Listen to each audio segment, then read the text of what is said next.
Welcome to another episode of ESL Talk. We are your hosts, Faye. And Daniel, last week we looked at teaching in high context cultures. We hope you found it insightful and useful for your own teaching practice. Yeah, and today we will be talking about the topic of storytelling and how we can use it not just for young learners, but also for older adult learners. Yes, we can use storytelling in a lot of different ways to make our classes more engaging, save time in lesson planning, create unique classes, and hopefully let students guide their own learning too. And our special guest, Jesse, will be joining us to talk about how he uses storytelling to teach his students. Yeah, he's going to share his research-based methods and how we can apply storytelling to help us improve our classes in a number of different ways. Great. So first, shall we share our knowledge and experience of storytelling and how its elements have worked for us? Absolutely, sure. Faye, do you use elements of storytelling in your classes or courses? For example, when students introduce themselves or present information? Yeah, definitely incorporate some elements of it without thinking much about it either. It's just sort of natural to ask those WH questions, right? Right.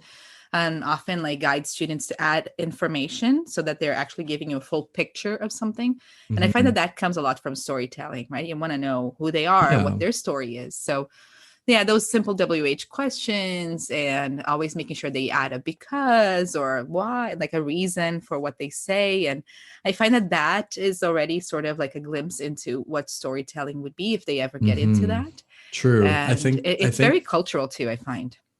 I think in terms of mindset as well, it's really important early on. I always try to tell my students we want to create a picture in the listener's head, and we're like an artist in a way, and we want to paint that picture. So the more details, the more information, the more things that we can express to the listener, then the clearer the picture is and the better they can understand. So in essence, it is like telling a story as well.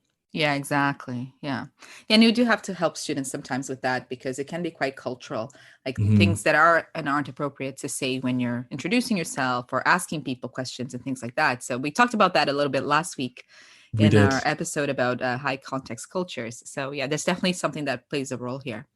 And how about for you, Daniel? Do you use storytelling with younger students? How does this work?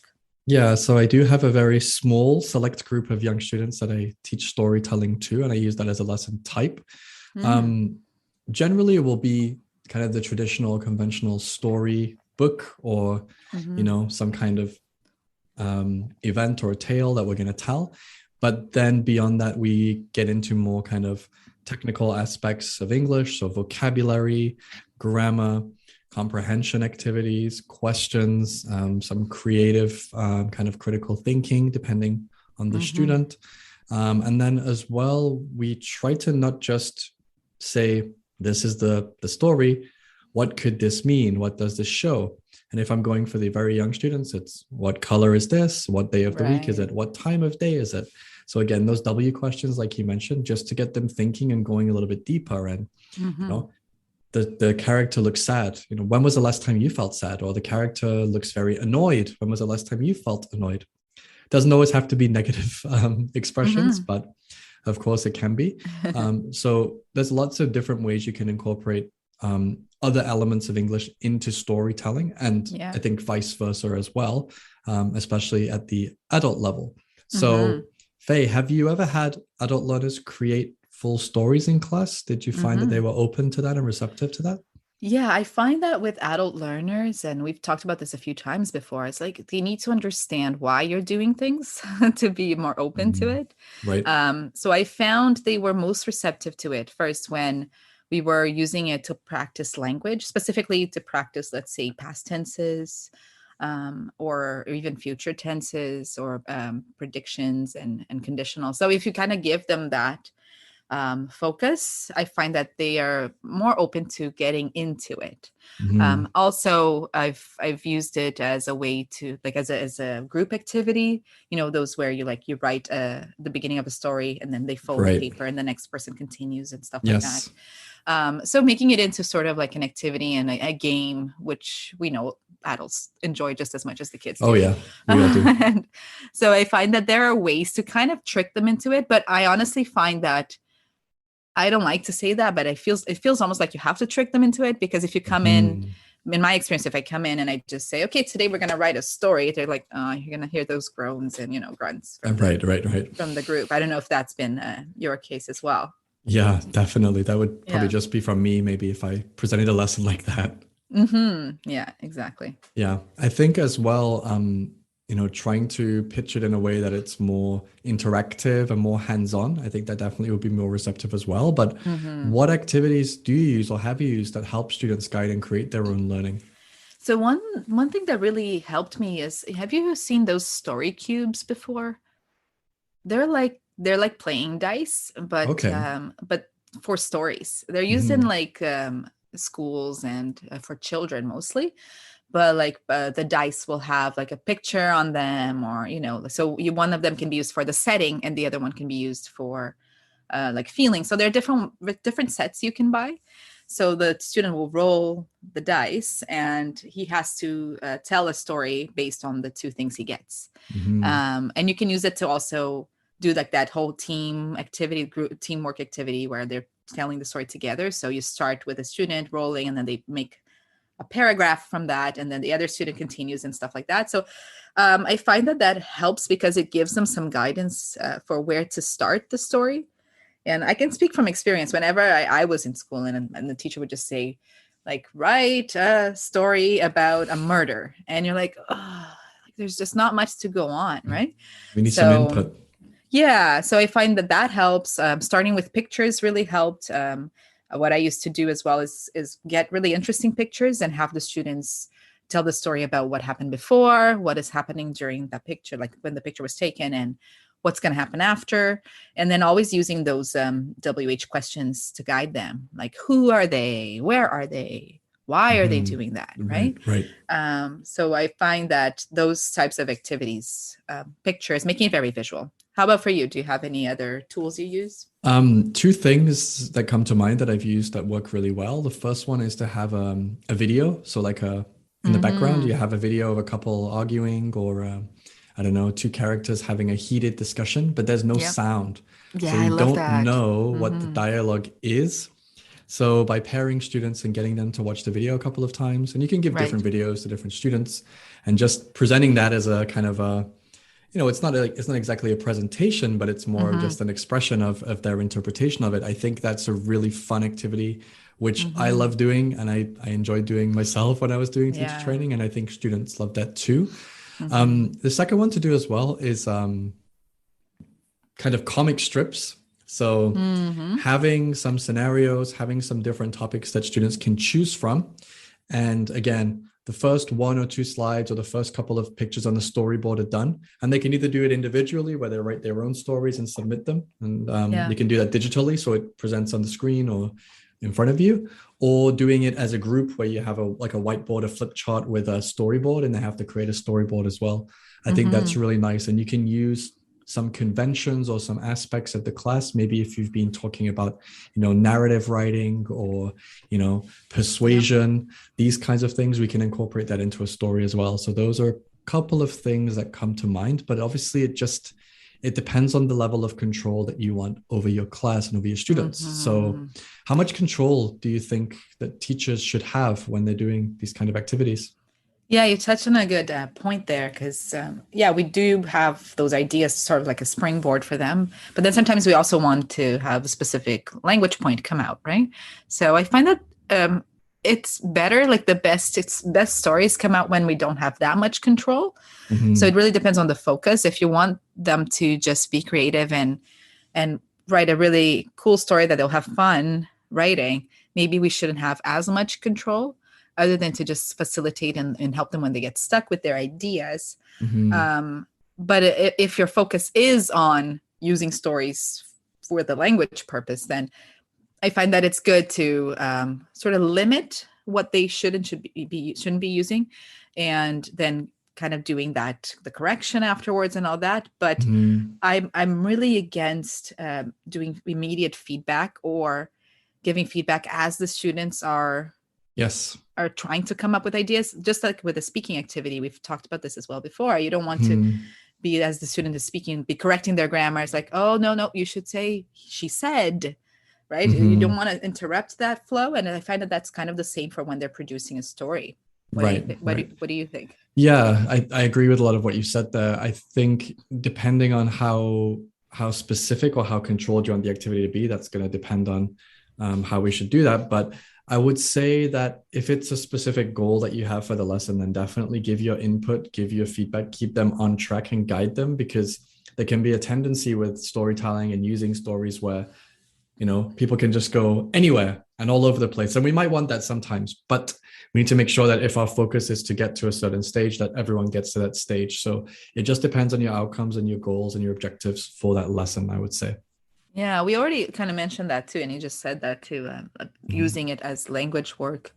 Do you think that this is a good type of activity to focus on things like grammar and vocabulary, or do you think that we should leave it as a more of like a free expression type of moment in class? I would say if you're teaching students online and you want to have it as a go-to, sometimes I think that's fine. I think it's a nice change of pace.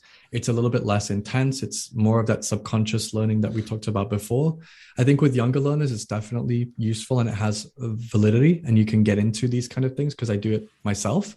With older learners, again, maybe just as part of a lesson or an aspect of a course or one part of it, then yeah, absolutely, it's definitely got its place. But I think it might be difficult to get all these things in here because we're focusing on the skills of creativity and, pulling in experiences and sharing those. So there's definitely elements of grammar and vocabulary that will just come out through the process.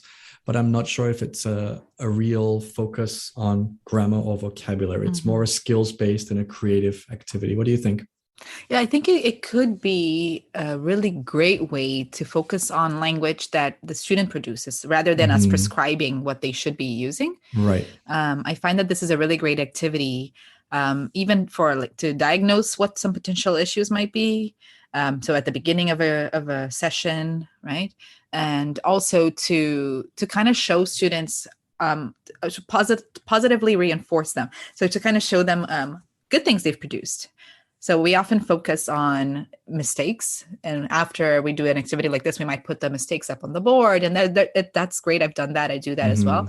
It can have its place, but we could even flip that and put let's say, good examples on the board and put some really interesting sentences the students came up with and kind of point them out and kind of encourage them and motivate them and show them like, look, you made this sentence and this is great. You use this vocabulary, you use this grammar, and even in a group setting, that could be great for the students to feel very validated and motivated. Yeah, awesome. Okay, so let's now chat to our guest, Jesse, and hear his ideas for implementing storytelling into our classes.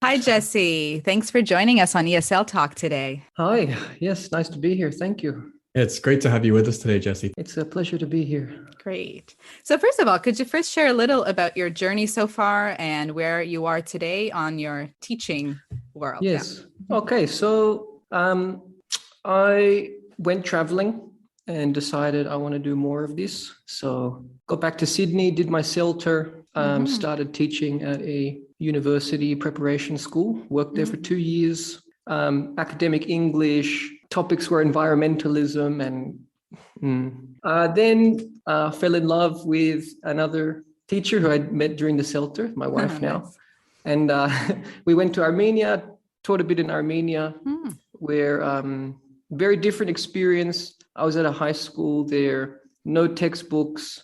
They had textbooks, but they weren't prescribed. So the teachers said, do whatever you want. So I developed a real addiction to collecting textbooks, and I got a whole bunch and had a lot of fun mixing and matching.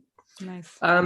Then came over to Iran and moved into a small town here with my wife. And I've been did some teaching at a local language school, which was another very challenging experience with a lot of growth, where the students were nowhere near the level of the book, which could be a common experience, I'm sure. Yeah. Yes. So that was the challenge, to make the book relatable. At the start of this year, I found TPRS, Ben Slavic, stories, and I've just been exploring that and pretty much doing it full time now. Could you tell us a little bit more about how you use storytelling in your classes? Okay, so I'm doing one-on-one now. So it's a little bit different one-on-one to in the class, but it's generally teacher has a set of questions. We ask the questions and we build up a character. And then once we've established a character, we build up a story based on a very simple problem solution structure. The simplicity is really the key because students can go where their imagination wants to take them. So that's really the real genius in this kind of class. That's in class. Now, me as a teacher, I've got all this data, ideas, little story arc that the students have created. Outside of class, I'll write that up into a story. Then in class, we can read it. Or in one-on-one, I've been sending it to students for homework. Yeah. So it then becomes, it's really at their level. It's really at their level with just a little bit of extra vocabulary. So the creation part is not completely on the student's side. So you do some of it yourself and basically kind of nudge them in that direction. So there is a bit of nudging sometimes. There is a bit of nudging, but the questions I follow really are built for success. And magic happens 90% of the time. And that extra 10%, I would say, is still interesting. Yeah. It just might not be magic, but it's still quite interesting. So it makes for a fun class. I know for me, and maybe for you as well, Fane, there's some situations where we want our students to be creative. We want them to take the lead. We want them to share ideas. And sometimes maybe because of, previous experiences or cultural differences, it might be quite difficult for that to happen. So how do you deal with and how do you kind of overcome those difficulties when creating stories with students? Okay, so my experience has been working with teenage boys here in Iran. When I was working at that school, we did a class for about 10, 12 students. They loved it. They got on board instantly. That was no problem. I've had a few adults who take a while to warm up, or they don't understand what we're doing. So that can take a bit of, we're not talking about you. We're talking about our imaginations. We're talking about a character here. So that can take a bit of getting used to. But the majority of students I've had, they really get behind it and they run with it. So for the students who have what you could call maybe no creative confidence or some blockages, it's really just encouragement, saying yes, going with their ideas. In the story questioning structure that I use, there's so many opportunities for creativity that if they get a bit stuck on one question, like, what's the character's fear, which is always a fun one. People tend to kind of freeze for a moment and think about it. So yeah, sometimes people can have a bit of trouble expressing themselves, talking about some of those things, but I take that on board and I keep going through the story structure. Yeah, I guess it could get even a little bit personal when you get into questions like that too, right? It's almost like going to therapy because you end up putting a lot of yourself in those. Yeah. Okay, that's the genius of stories. Okay, is that we're not talking about ourselves. We're talking about our imaginations. Right.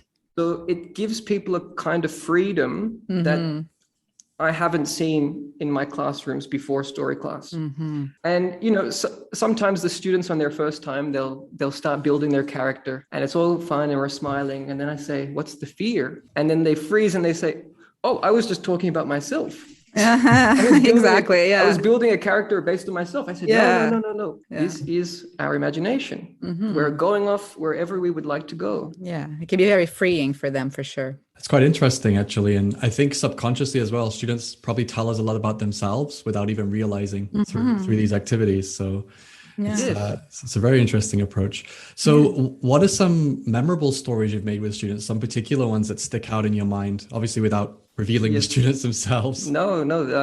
So I did think about this before, and I've got a few ones here. So this was the first story I made one-on-one with a student, and they told me about an orphan toaster who was abandoned when they were a child, and the story was about the family's struggle to take care of the toaster and how to integrate it into the family. That really blew me away. That's really interesting. Yeah. Whoa. This is a powerful method of bringing out authentic communication and meaningful communication. Right. So that was one. So another one was about a koala and a giraffe who sneak away from a field trip, and they go to sleep in a nearby cave. Their class and the teacher eventually panic and become frightened, thinking that they've fallen off a nearby cliff. And it then becomes their task to get back to the class without being noticed. Wow. Some real problem-solving skills there going through the process as well. And there's a lot of potential for language work there too, it seems, right? So definitely, what have you found are some of the benefits, apart from all the stuff that we've been discussing, of teaching these kinds of lessons? So for me, the main benefit is meaningful communication. To me, that's been the biggest thing that jumps out at me straight away. You know, there's kind of two angles to this, because there's the class where there's multiple people and we're reading in class. Okay, we read the text in class. We process it. It takes about an hour and a half to process the text. And then there's the other one-on-one side where I'm sending them the text and the audio of the story. So I actually learn using this method. My wife speaks Farsi. She's teaching me Farsi. I'm learning with this method. And I love it. I love having a story that's really at my level about my own ideas. Right. And then I'm listening to it, and I can repeat the story. I can go back. I can listen to the pronunciation. And this becomes the study method that I use with the stories. So that's very exciting for me. I struggled to get into word lists. I was always adverse to grammar since I started teaching. So just taking in stories has been fantastic for me. Great. Wonderful. Sounds like a really nice approach, and a kind of a more, obviously it's still a formal way of teaching, but it's kind of learning without realizing. So Jesse, how does these kind of classes, these story classes, change with beginner students and advanced students? How would you approach them with the different abilities? This method grew from Ben Slavik's work, and he works in America with students who come in first day with no foreign language. So he teaches French, no foreign language. So a lot of his work is about first day instruction. So if there are any teachers who are doing that, I strongly suggest to go to his books, read his books, first day instruction. With me, I've worked with beginners. You know, it's simple answers. What does it like? It likes swimming. What does it dislike? It dislikes homework. Common answer. So that gives me enough to really build a story, right? One word answers are totally enough to build a story. Moving up the levels, students are producing more language. There's more detail. There's more backstory.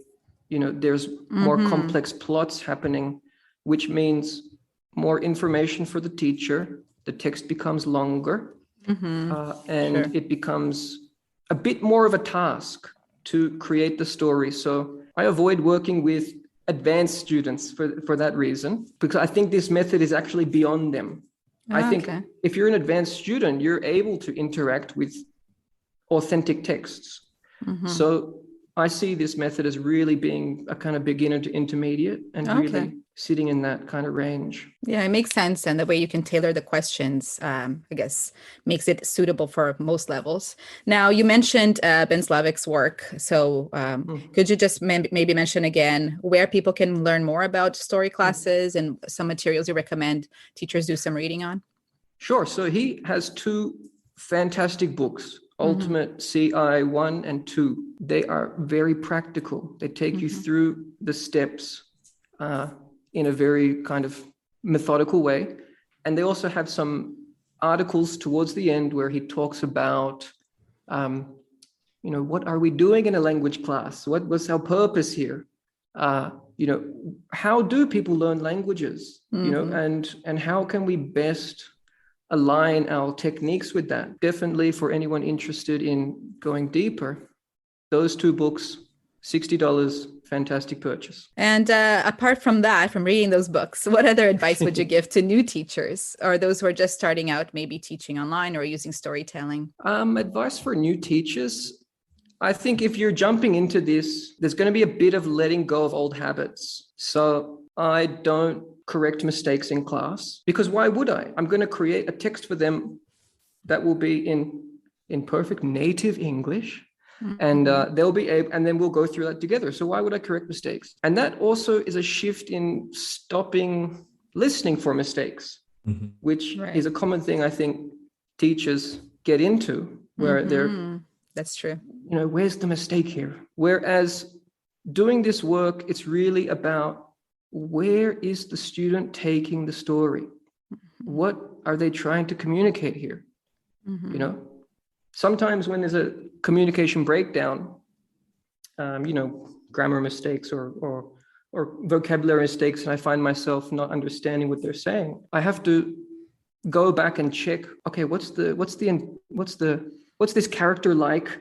What's the problem here? And kind of really understand what they're saying. Yep. Yeah, I really appreciate that idea. Yeah, it's something that we don't think we do, but we actually do that all the time. We want to create that positive environment, and if we're just constantly listening out for errors or mistakes, then that might create a slightly less than positive environment. And again, there's lots of ways to tackle that, and I think that's a really good approach, Jessie. Giving the feedback after as a reflection, as opposed to in the moment, is going to be much more productive. Right. It's we're actually creating a story to then read, right? It's not like I know that word feedback for some teachers can mean, here are the things you did good, and here are the things you did right or wrong. Whereas really in story class, the goal is to make a story. That's what we're doing. That's what we're focusing on. We're actually I'm trying to forget that we're learning a language here, right? The goal is to make a story. Yeah. Absolutely. So any feedback, let's say you give, let's reconstruct that word, would be just to guide them in that storytelling process, right? Not necessarily, or not focusing on how the language is going, but just on where can we take this and how are we taking it there? Yeah, that's great. Very interesting delivery. And again, it's great to have these different ways of teaching that aren't just set on the conventional methods. And this is great for our teachers because they have more tools and more resources and more ways to, deliver their classes and enrich the experience for the student. So Jessie, how can our listeners find out more about this? How can they follow you online, social media? Where can they get in touch with you? Okay, so I'm not on social media. If people would like, if it's okay with you, they could contact me through this podcast, if that's okay. Yeah, sure. I am teaching on italki, so my name is Jessie Ledesma on italki, if anyone would like to contact me through there. Yeah, awesome. Sounds good. Yeah, if our listeners want to know more, get in touch with Jessie, just send us an email or a message on Instagram and we'll put you through to him.